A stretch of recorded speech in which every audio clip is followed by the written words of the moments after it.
how you ever faced me, cause I knew for long that you do me wrong. Now you do the chase, walked away with a smile on my face. Look what you lost, it's a hefty cost. You're out my mind. I don't need your input or your attitude. And now that I'm gone, you know it ain't my magnitude. That is not my problem. Call me what you wanna, baby. Cause baby, feel the heat, I don't dwell. Not friendly is my attitude. Give you hell, yeah. It's not my problem. You're behind me and you cannot run me. Do what I wanna, keep it silent cause you're on my mind. It's not my problem. You didn't see that I'm the one. I see you at the door, baby. Yeah, 5-star guy is sick. Working on myself and my wallet getting thick. Crystal in my pocket, I can manifest it. Eating good 11 months so you don't fast it. Did I tell you I was one of a kind? Find a way to make it up, to make it luck on your fine, yeah. You really had me out here wasting my time, cause now you're out my mind.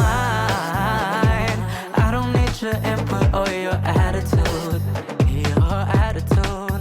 And now that I'm gone, you know it in my magnitude. Baby, that is not my problem. Call me what you wanna, baby. Cause baby, feel the heat, I don't dwell. Not friendly is my attitude. Give you hell, yeah. It's not my problem. You're behind me and you cannot run me. Do what I wanna, keep it silent cause you're on my mind. It's not my problem. You didn't see that I'm the one. I see you at the door, baby. Can't believe I doubted me. You didn't see the best in me. Tell me what you gon' do, cause baby we're through now. We can go our separate ways. Bullshit set a place. I'm not the one to play. That is not my problem. Call me what you wanna, baby. Cause baby, feel the heat, I don't dwell. Not friendly is my attitude. Give you hell, yeah. It's not my problem. You're behind me and you cannot run me. Do what I wanna, keep it silent cause you're on my mind. It's not my problem. You didn't see that I'm the one. I see you at the door, baby. It's not my problem. It's not my problem. Do what I wanna. It's not my problem. We can make a portfolio. Like the money on my diamonds, you can break real. See me coming, I don't never sneak the real. I'm cool, can I say the same for you? Yeah. CIUT 89.5, the sound of your city. Hello, Toronto, and welcome to Tracks from Abroad on CIUT 89.5 FM. My name is Jesse McDougall. I'm going to be your host today, and we've got to celebrate on this day. It's episode number 70 of this show, Tracks from Abroad. I started it as a student. I still am a student, haven't graduated yet, but man, I'm getting there. And today's show is going to be about Indonesia. On every single episode of Tracks from Abroad, we feature a different country from around the world, and we speak to students at the University of Toronto who have ties to that country, who can tell us their favorite music that they heard growing up there, their favorite foods, and their favorite stories that go to show what it means to be an Indonesian, a Nigerian, a Ukrainian, whatever it may be. We go all over the world on this show. So thank you for being with us here today. Again, episode number 70. And it's fitting that it's Indonesia because just about 3 weeks ago, I visited Indonesia for the very first time. And I hiked a volcanic mountain called Mount Rinjani. I also added a few notches to my spice tolerance. If you've ever been to that country, it's spicy food. And today on the show, to tell us all about that and a whole lot more, we welcome Adeline. She's a student at Wordsworth College at the University of Toronto, and she also was joined in the studio by Ayesha. Ayesha is a volunteer at CIUT. You're going to hear that in the first 30 minutes of our show, but stay tuned because soon we are welcoming Chris Hull onto the episode. He is the conductor of the University of Toronto Gamelan Ensemble at the Faculty of Music, and he brought brought along his own instructor for this traditional form of Balinese music, Dewa, as well. We welcome them both. And finally, our last interview, again, mixed in between some music, is with Bill. He was my surf instructor in Indonesia on Lombok Island in a small town called Garupok. If anyone has been there, please send me an email. I'd love to hear the stories from that travel. Send it to TracksFromAbroad@CIUT.fm. Now, 70 episodes for Tracks From Abroad is a big milestone, and we thank everybody for listening, but we also have to give thanks to Steve Fruitman. Steve is, of course, the host of 334578 on CIUT, and he just passed 35 years serving this station. Thank you again for listening, and now let's get into this episode of Tracks From Abroad.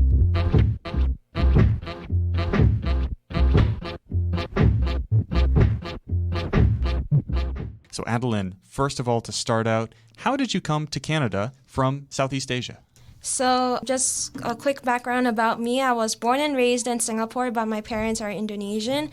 But, I just thought, hey, why not give Canada a try? My aunt came to U of T, when she was doing her undergrad. And I just tried my luck. I applied and boom, I got in miraculously. And I'm like, this would be an exciting opportunity to learn about Canada, to learn about myself, and just enjoy university. That sounds amazing. I hope you have enjoyed university here. Just following up from that, have you been able to find an Indonesian or Singaporean community here at U of T? Yes, there are student groups or student clubs at U of T. So there is the MSSA, which is the Malaysian Singapore Student Association.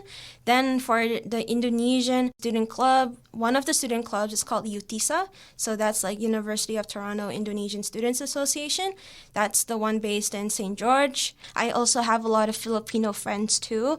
So that's why I decided, hey, why not I just immerse myself in this community while I have the chance to. What do you think was the biggest culture shock or just the biggest thing you had to get used to moving here from as an Indonesian? I think the biggest thing that I had to get used to is the fact that milk came in bags. Actually, that's just a joke. Okay? Like the real culture shock that I had here. Well, I don't mean to get too controversial, but weed. Ooh. Yeah, highly criminalized in Southeast Asia, as I understand. Because in Indonesia and in Singapore, there are severe, really severe punishments if you do bring drugs into, either Indonesia or Singapore. I've never lived with weed my whole entire life. I've never been around it, never touched it, just had no exposure whatsoever. Yeah. I've only heard of it, right? And so immediately when I come here, I couldn't get used to the smell. The smell was so pungent, I just couldn't deal with it. And what's so funny is that in front of my apartment building, people would smoke weed, okay? And my mom is like, Adeline, you need to get fresh air. And I tell my mom, the minute that I open the window, it's freaking weed smoke coming into my studio and I can't get any fresh air whatsoever, right? And just as that was bad enough for me, at least, one day I was just studying in my studio, and then I smelled the scent of weed from my room, but I didn't know where. I looked at my window and I checked my windows. I'm like, the windows are locked. How could weed smoke come from the outside? So I assume it was from the inside, right? And then I was just, wandering into my kitchen. The smell didn't come from my kitchen. I go into my bathroom. I open the door, and oh my God. The smell of weed filled the whole entire... From your bathroom? Space. Yeah, I know. It's so weird. It's so weird because... was there someone in the bathroom? No. Nobody was in the bathroom. It was a ghost toking in the bathroom. No, we do not bring up about ghosts when you're talking about Indonesia. I don't know, mysticism and the supernatural. When you talk about the supernatural in the context of Indonesia, let's just and then you combine it with something controversial like weed. Yeah. Double negative. It's double negative. You don't want to mess with that shit. Yeah. Sorry, I had to swear because Indonesians, when it comes to anything about ghosts, spirits, or anything like that, can't take those things seriously. But okay, in this scenario though, there were no ghosts. Okay, Fair enough, there were fair no If you say ghosts. so. Yeah. So how it happened was apparently I had my fan on. Somebody on the floor or somebody in the apartment building was just smoking weed. I think the smell got, I don't know, somehow infiltrated The exhaust system. sure. Yeah. I literally am suffocating in my studio. So yeah, it's like pretty bad. Wow. Yeah. Well, on every episode of Tracks from Abroad, we not only talk to international students at the University of Toronto, but we play some international music. And Adeline, you suggested some music, so we're going to go straight to a music break. We're going to be back, and we'll talk about the playlist that you suggested. So today, we're here with Adeline and Ayesha on Tracks from Abroad. Today's episode is all about Indonesia, and we're going to be back with you right after this song. Kau gadisku yang cantik, coba lihat aku di sini. Di sini ada aku yang cinta padamu. Kau gadisku yang manis, coba lihat aku di sini. Di sini ada aku yang sayang padamu. Walau ku tahu bahwa dirimu sudah ada yang punya, namun kan ku tunggu sampai kau mau. Jangan-jangan kau menolak cintaku, jangan-jangan kau ragukan hatiku. Ku kan selalu setia menunggu untuk jadi pacarmu. Jangan-jangan kau tak kenal cintaku, jangan-jangan kau hiraukan pacarmu. Putuskanlah saja pacarmu, lalu bilang I love you padaku.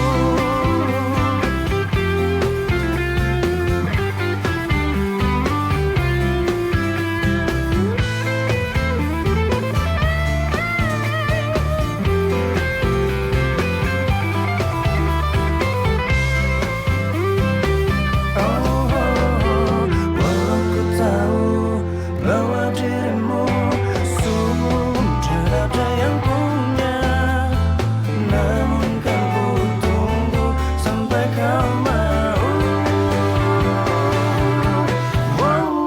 Jangan-jangan kau menolak cintaku, jangan-jangan kau ragukan hatiku. Ku kan selalu setia menunggu untuk jadi pacarmu. Jangan-jangan kau tak terima cintaku, jangan-jangan kau hiraukan pacarmu. Putuskanlah saja pacarmu, lalu bilang I love you. Jangan-jangan kau menolak cintaku, jangan-jangan kau hiraukan pacarmu. Putuskanlah saja pacarmu, lalu bilang I love you padaku.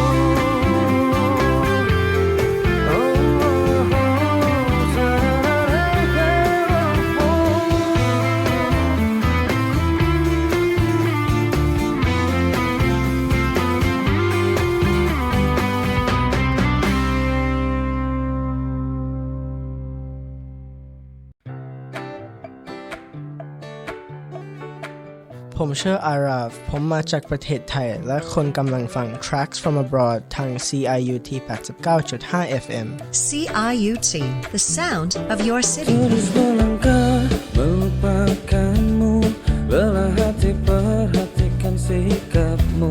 Jalan pikiranmu buatku ragu, tak mungkin ini tetap bertahan. Perlahan mimpi terasa mengganggu, ku coba untuk terus menjauh. Perlahan hatiku terbelenggu, ku coba untuk lanjutkan hidup. Engkau bukanlah saja dan langkahku. Saya sudah semua berlalu, biar hujan menghapus jejakmu. Terus melangkah melupakanmu, lelah hati perhatikan sikapmu. Jalan pikiranmu buatku ragu, tak mungkin ini tetap bertahan. Perlahan mimpi terasa mengganggu, ku coba untuk terus menjauh. Perlahan hatiku terbelenggu, ku coba untuk lanjutkan hidup. Engkau bukanlah segalaku, bukan tempat untuk hentikan langkahku. Saya sudah semua berlalu, biar hujan menghapus jejakmu. Lepaskan segalanya, lepaskan segalanya.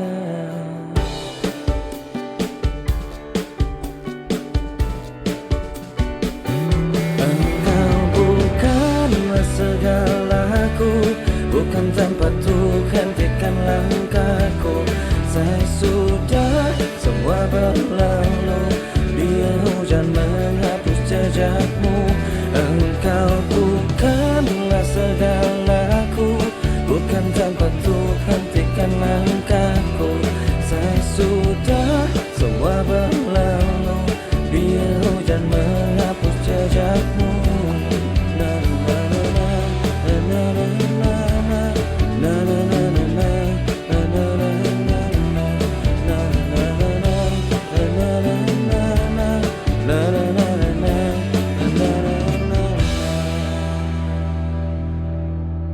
Hello and welcome back to Tracks from Abroad on CIUT 89.5 FM. I'm Ayesha and we're here with Adeline and Jessie McDougall, the hosts of the What show. up? We're talking about Indonesia and we just played a song from your playlist, Adeline. What song was that? So it's a song called Menghapus Jejakmu by Peter Pan. This is a song that has a really special meaning for me because this song was the song that my mom had play whenever, somebody were to call her up because this is her ringtone. This was her ringtone for her Nokia phone back in like 2010 or something, 2009. So you heard it over and over again when people called her? Yeah, I heard it over and over again, but I never got sick of it because it was just really catchy, and it was actually one of the first Indonesian songs that I learned how to, sing by heart. It was one of the Indonesian songs that I genuinely, took a look at, and I learned a lot of like Indonesian vocabulary from this song too. So that's why it has such a really special meaning to me. And music was one of the only ways I could really connect with Indonesian culture because the environment that I grew up in, besides just speaking Indonesian with my family, I didn't have that many Indonesian friends when I was in, elementary school. I grew up in an international school. I studied with a lot of students from other countries, but none of them were ever from Indonesia. So then I was kind of pretty much a lone wolf when it came to learning Indonesian because they don't sell Indonesian books in Singapore, by the way. So I had to go to the Indonesian airport and, buy some books. And unfortunately, the books that they have in international airports in Indonesia, most of them are written in English. And there's only a select few that were actually written in Indonesian. And most of them were just, magazines.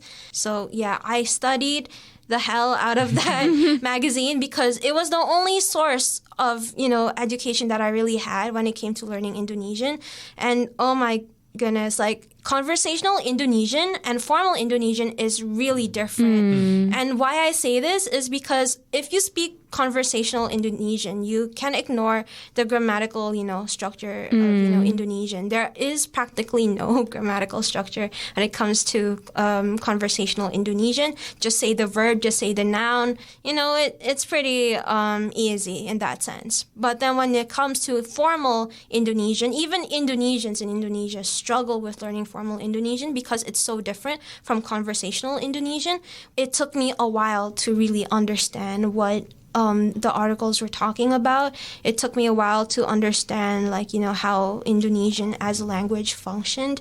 Over the time that I was living in Singapore, through these consistent efforts, I eventually grew to be, conversationally, fluent in Indonesian. I wouldn't say like I'm super duper fluent in conversational Indonesian, but if you told me to have a conversation with an Indonesian, I'd be able to do it. It sounds like there's not a lot of Indonesian representation in Singapore. Do you feel like it's like that in Toronto as well? Or what has your experience been?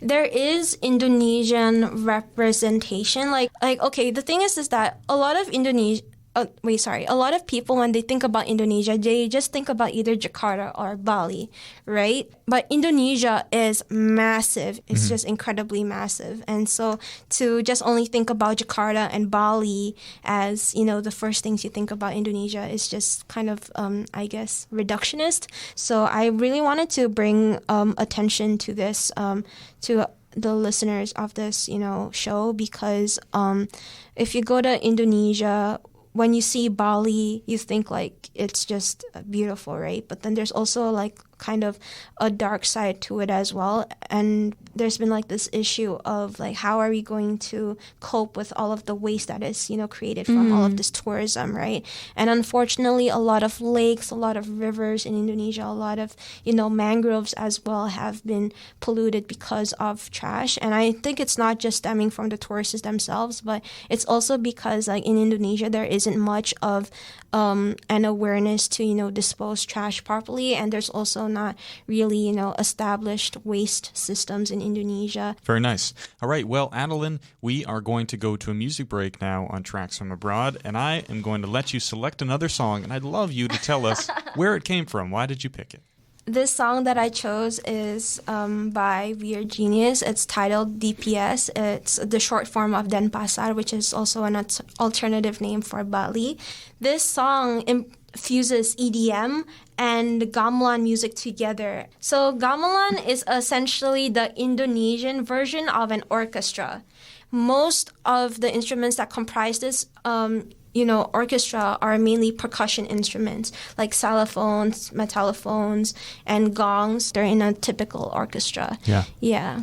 Well, today on Tracks from Abroad, we're learning all about Indonesia with Adeline, also joined by our co-host Ayesha, and we're going to be back with you right after this song. Nama saya Zoe dan Anda sedang mendengar Tracks from Abroad di stesen radio CIUT 89.5 FM. Go back, I'm here baby waiting for ya. Stop holding on, baby, I just don't wanna lose ya. There will be no time for us to fight the destiny. I will never change my mind to live a fantasy. There will be a time for us to find clarity. This world is crazy, but we love the insanity. There will be no time for us to fight the destiny. I will never change my mind to live a fantasy. There will be a time for us to find clarity.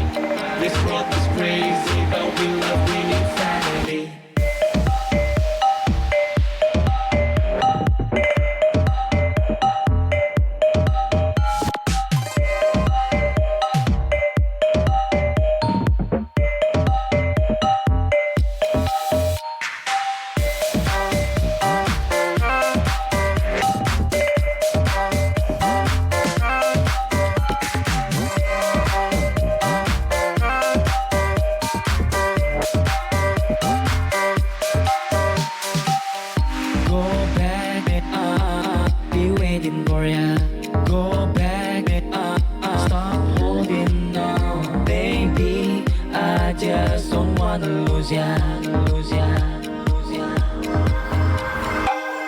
There will be no time for us to fight the destiny.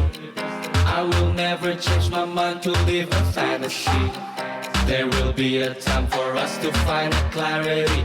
This world is crazy, but we love the insanity. There will be no time for us to fight the destiny. I will never change my mind to live a fantasy. There will be a time for us to find clarity. This world is crazy, but we love the insanity.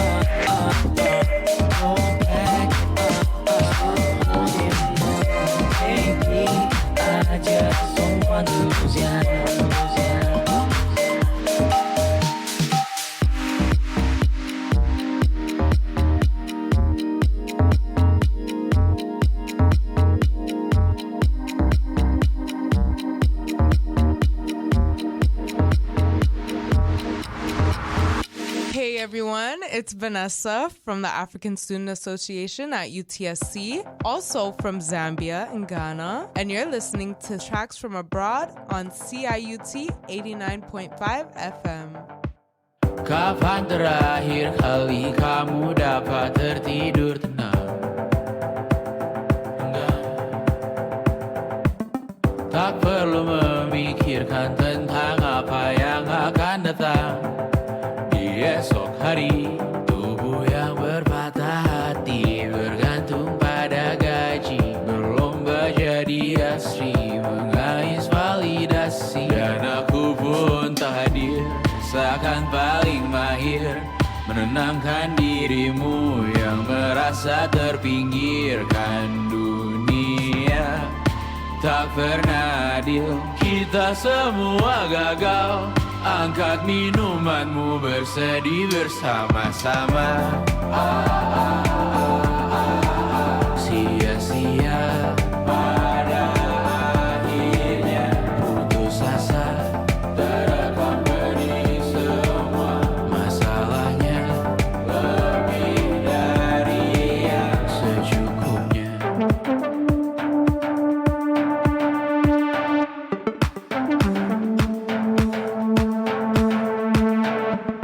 Rekam gambar dirimu yang terabadikan bertahun silam. Putra-putri sakit hati, ayah ibu sendiri, komitmen lama mati, hubungan yang menyepi. Wisata masa lalu, kau hanya merindu, mencari pelarian dari pengabdian yang terbakar sinar, mengapur berdebu. Kita semua gagal. Ambil sedikit tisu, bersedihlah secukupnya. Secukupnya, kan masih ada penggantinya. Belum waktunya kau bisa menjawabnya. Secukupnya, oh ya sirna, kan kembali lagi. Semua yang sirna, kan nanti terganti.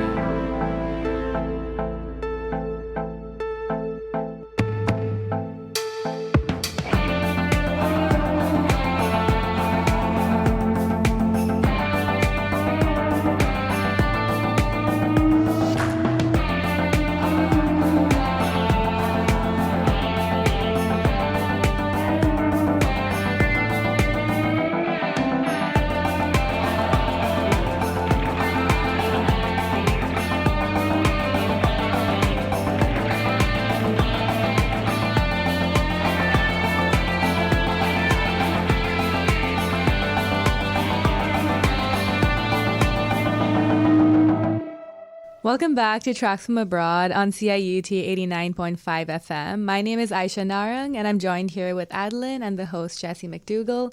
And we're so glad to have you here, Adeline. Sure, thank you for having me.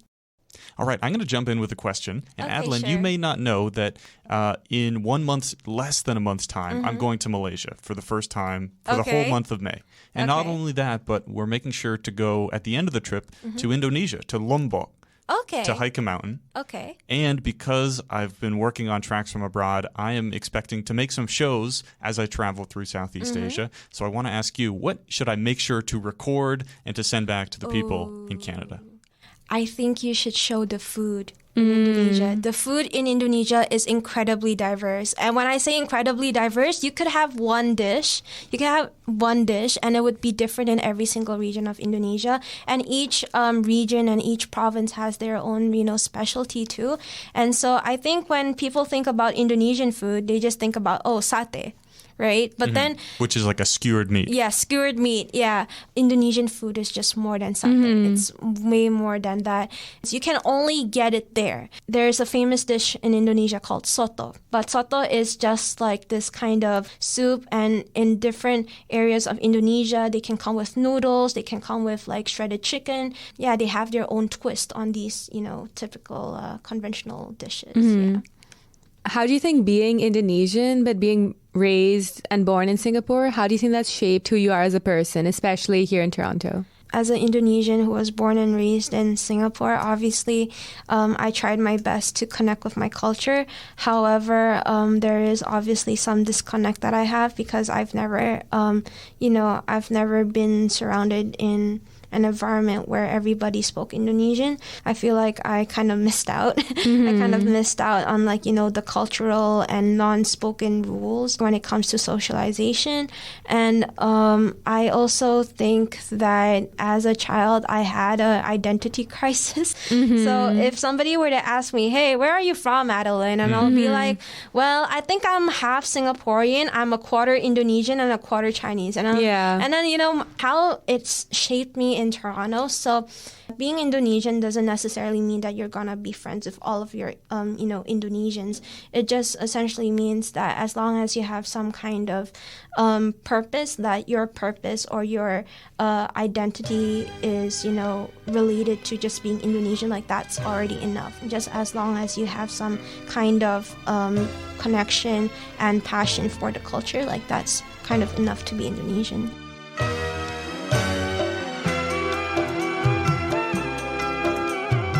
Thank you so much, Adeline, for being on our show and telling us about Indonesia. Sure. Thank you so much for asking me such brilliant questions about Indonesia. Honestly, this is the first time I've ever, been on a show like this, so I really appreciate the opportunity. Certainly. And I also want to thank Ayesha for being our co-host today, and everybody stay tuned for our next interview. It's with the Faculty of Music here at U of T, the Gamelan Orchestra.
You are listening to Tracks from Abroad on CIUT 89.5 FM.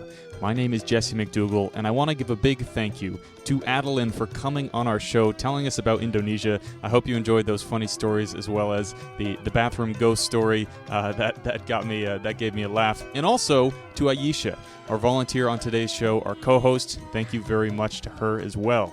Now, stay tuned, because coming up right now, we have Chris Hull and Dewa. They are both involved in the Balinese Gamelan ensemble at the University of Toronto, the Faculty of Music. I spoke to them in Walter Hall way back in March, and Dewa is also part of the Sudamani Balinese Gamelan group, really well known and well revered. So if you're enjoying this episode of Tracks from Abroad, we're doing episode number 70 of the show, talking about Indonesia. And if you want to head to tfa.radio on Instagram, that'll give you a link to all of the episodes we've done on countries all across the world. I started out my interview with Chris Hull and Dewa by asking Chris about when his ensemble began.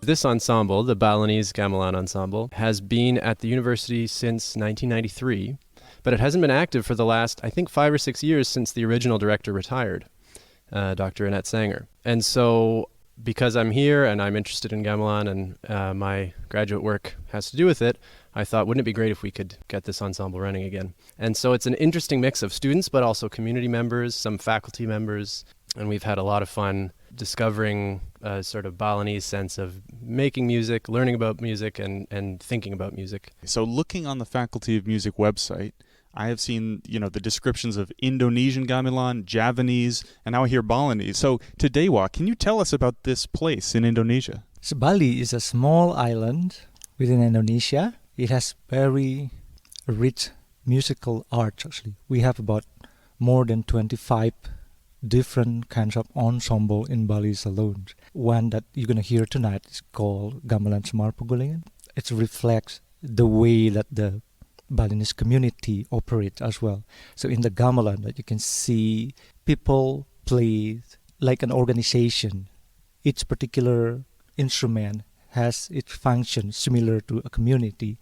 So one instrument will play the beat, and the other instruments will play ornamentation, and the other instrument will emphasize the melody. So we work like a community in order to keep the music together.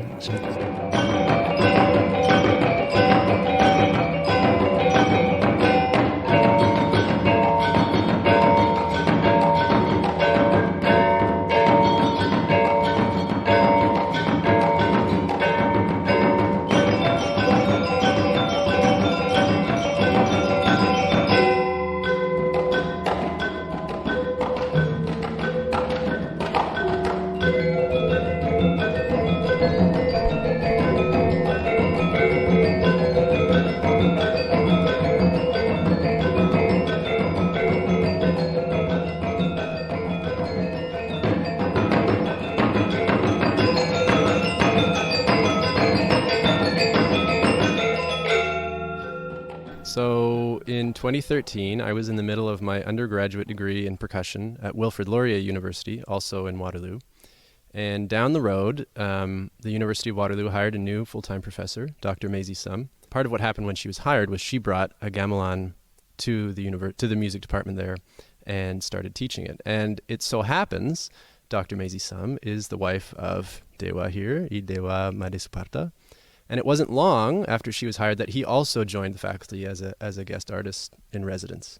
So when that happened, I was in town at the other university, and my dad recommended that I get involved with the gamelan. He said, "You play percussion, you would love gamelan. Do you know what that is?" I said, "No, I don't know. I've heard about it once, something about gongs and Indonesia, and Debussy heard it at the 1896 World Expo. That was as much as I'd ever heard of it in my classical music education." I'll spare you. So it's quite a long story, but basically I loved it so much, and I loved playing music with Dewa. A few years later, I ended up studying abroad, and I studied at the National Arts Institute campus in Bali's capital city of Denpasar. And after that experience, that's what led me to want to study ethnomusicology and brought me here. Now, Chris, you said a gamelan. Is this the name of the instrument, and what instruments are involved? Gongs or what else? Yeah, so gamelan is one of those words that kind of has a lot of meanings. It refers to the style of music. It refers to the instrument. It also sort of refers to the ensemble, sort of like how we say orchestra.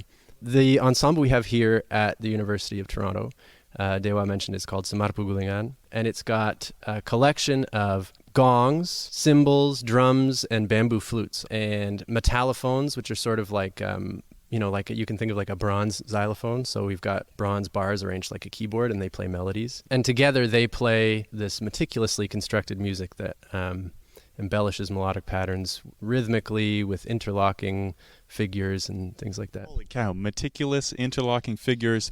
Dewa, when Chris was learning this for the first time, where do you even begin in teaching him about Indonesian gamelan? When the first time I met Chris, actually, he already learned how to play the gamelan, pretty much the basic principle of playing. So at that time, I just have to kind of lift up the energy of the group at that time. So to change the dynamic and the tempo of it, and we have to get the group playing like a one person, pretty much. Back to Chris. When you first went to this country, what things did you notice? What was different between Canada and Indonesia? I think the most striking thing I noticed when I went to Bali was the difference in the societal value placed on music. I had been taught in school things like, well, you should never accept less money for a gig than what you're worth or something. You got to be very professional, and because we're in a context here where not everyone values music the same way we might as musicians. When I got to Bali, it was the reverse. It was almost like I was overwhelmed by the appreciation I felt.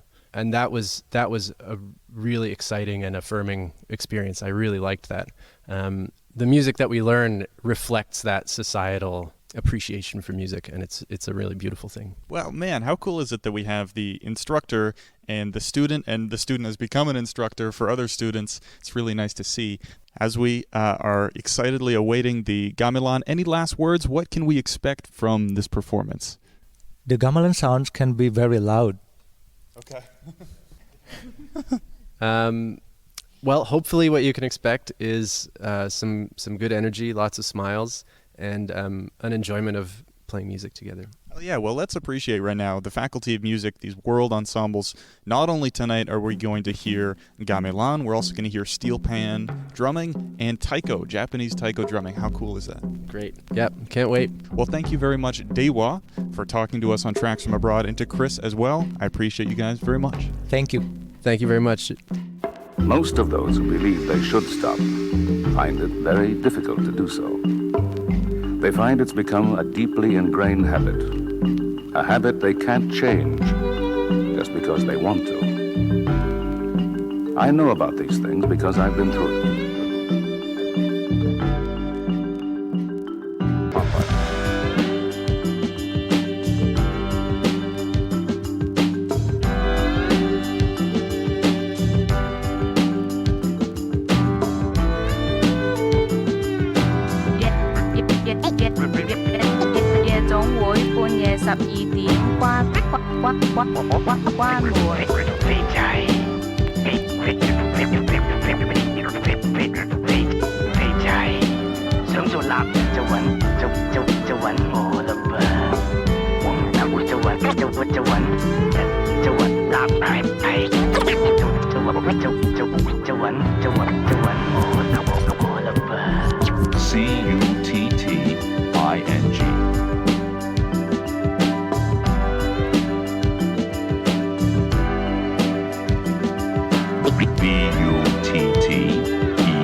This is Tracks From Abroad on CIUT 89.5 FM, and today's episode is number 70. We've been talking about the country of Indonesia, and in the month of May, for 1 week, I was able to visit Indonesia. This doesn't usually happen for the countries we talk about week after week, but I actually set foot in Indonesia, and I had a great time while I was there.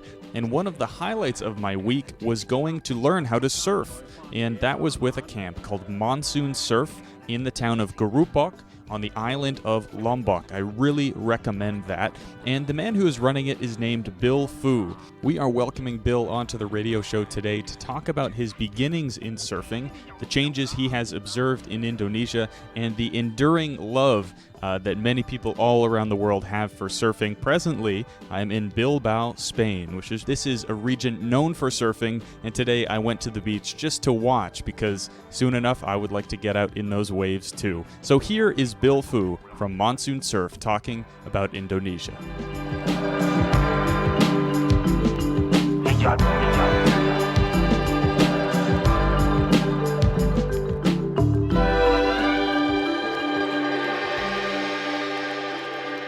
When did I start surfing? Seriously surfing since I think it's 2007. I tried before, like when I was in my 20s. I kind of tried once, and then I said to myself, maybe next life. When I was in England, is when I have access to all these information. It's kind of like a surf fan, you know.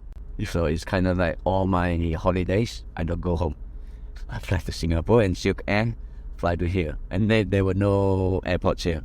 The rest is history. One thing I'm very curious about is how you were able to get together these guides who have helped us throughout the week at our surf camp. But all the surf instructors are pretty young, and my instructor, Badri, he was close to my age. We were born in the same year. All right. So how did you recruit these folks? They are my boys. Like, I know them before they can speak. Babies. Some of them babies.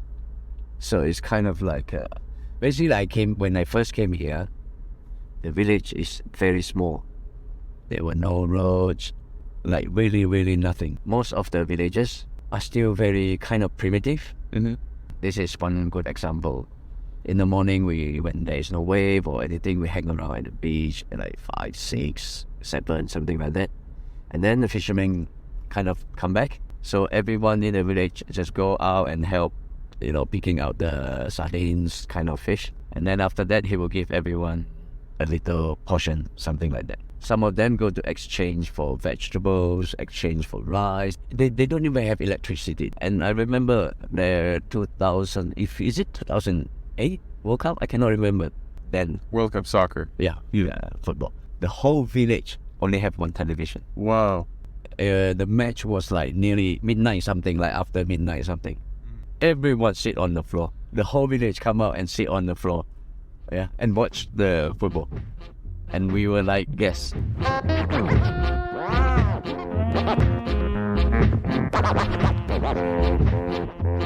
So I've been in this small village in Lombok, Indonesia called Grupo for the past week. And I've noticed people have cell phones, they have access to the internet, they're playing video games. So surely you've seen the town change significantly. Yes. What changes have you seen, and what are the consequences of those changes? It's a really bad thing. You have a village that is so lovely and innocent. 180, 360, like people were happy before. And I was from England, from London. You live in a city, you know how city life is like, you know how modern life is like. And then suddenly you go to a village, you actually feel something. You can be rich, luxury, have luxury things and not happy. And you can be poor and very happy. This is what I've seen. People do not need money to be happy. And like I come from a Chinese background, and you are taught to work hard, big cars, big house. That is what they call success, material. Yeah, this is what I discovered. Real happiness.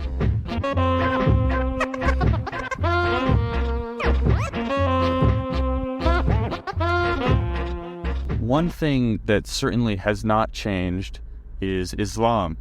And there's still a mosque in town. The muezzin, or the prayer caller, got up today, as he does every single day, at 4:30 a.m. and calls to prayer on a very loud speaker, which I'm only starting to get used to. I don't know if you're used to it. Yeah.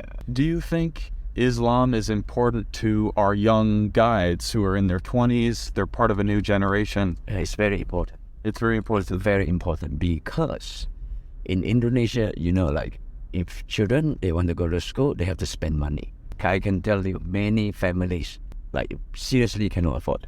So the only thing that can teach them to be a kind of good person, we are all barbarian. If you are not taught in certain way, they will become like barbarian. So basic Islam kind of help them to behave properly. Yeah. Yeah. Do you think these guides will ever leave Lombok to be surfers elsewhere, or do they really picture themselves living here for their whole life? Most of them, I would say, will stay in Grupo. Yeah. But also now you have this increasing number of locals that married foreigner because want better life. This and that. Mm-hmm. Let's talk about your average day as a surfer in Grupo. Typically, I think you do 2 sessions, which means you go out by boat to one of 5 locations. So what is your average day like if you're going out surfing? I wake up before the prayers, usually. Really? Pretty early. Yeah. When I come here, it's just weird. I come here, I wake up before the prayer, and we go out before sunrise. Go surf till maybe 8, 9, come back, have breakfast, go to sleep, and then wake up, chill a little bit, and then afternoon, 3, 4, go out again until sunset, come back, have dinner, go to sleep every day. So my life is very simple. I'm living in my dream basically. I never imagined I can do in my life. I mean, like when I was young, I worked hard, never stop, no holidays and this, Chinese character. Boom, boom, boom, boom, boom, only work, concentrate, work, make money, one this, one that, and this and that. And then I discovered surfing. My ex-wife, she's like, no, you cannot go surfing. You have to this, that, we have to that and that. You have to work. Straight away the next day I asked her to divorce. And I gave her everything. I signed everything over to her. If not, I go crazy. Let's end it like this, Bill. All right. If somebody has never tried surfing before and they're interested, they see you having so much fun, what would you say to them? How do they get into this sport? You decide for yourself. But I can guarantee you, you're going to get hooked.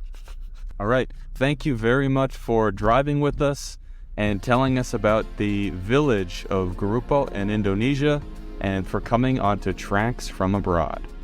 Thank you. Okay.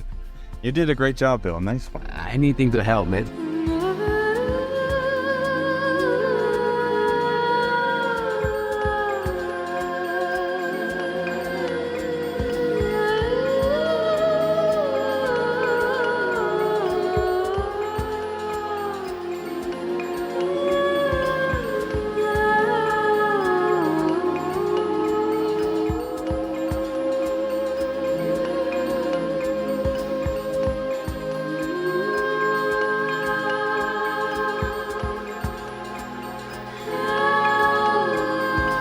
You are listening to, of course, Tracks from Abroad on CIUT 89.5 FM. My name is Jesse McDougall, and I'm here to wrap up the show. Today we had 3 separate interviews all about Indonesia, getting some different perspectives on this immense country in Southeast Asia. While I was there, I wrote about not only the surfing that I did, but also a volcano that I hiked called Mount Rinjani in a blog post. And if you'd like to read some of those blog posts, I'll send it to you. Just email me at tracksfromabroad@ciut.fm. And to end today's show, we're going to play some Canadian music by artists of Asian descent. We're starting out with Paul Chin and wrapping up with Kid Koala. This is Tracks from Abroad, and we'll see you next week. Please,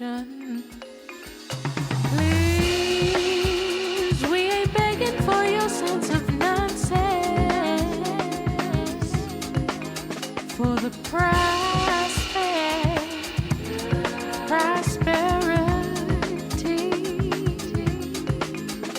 you see.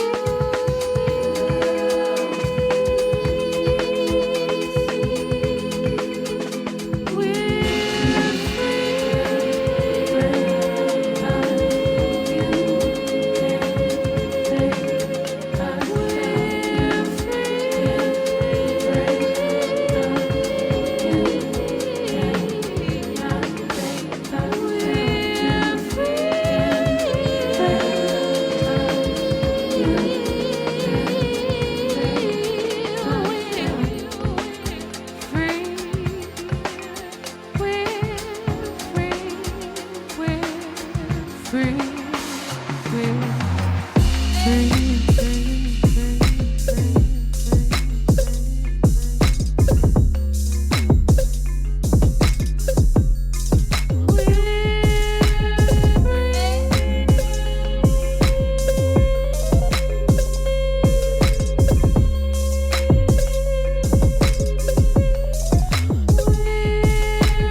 Hello, listeners of CIUT. This is Andrei Ashkovich.